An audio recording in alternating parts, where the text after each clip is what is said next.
Now let's show you how to add a travel valve to the throttle valve experiment.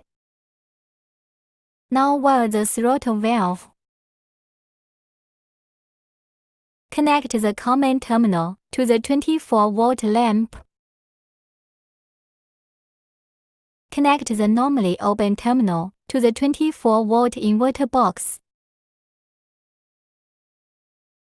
Connect the 0-volt inverter box to the 0-volt lamp.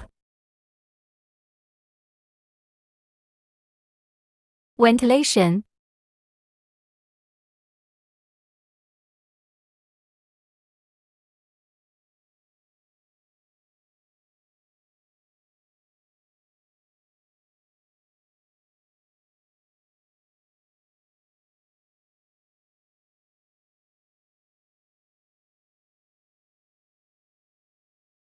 Open the startup valve with filter control valve.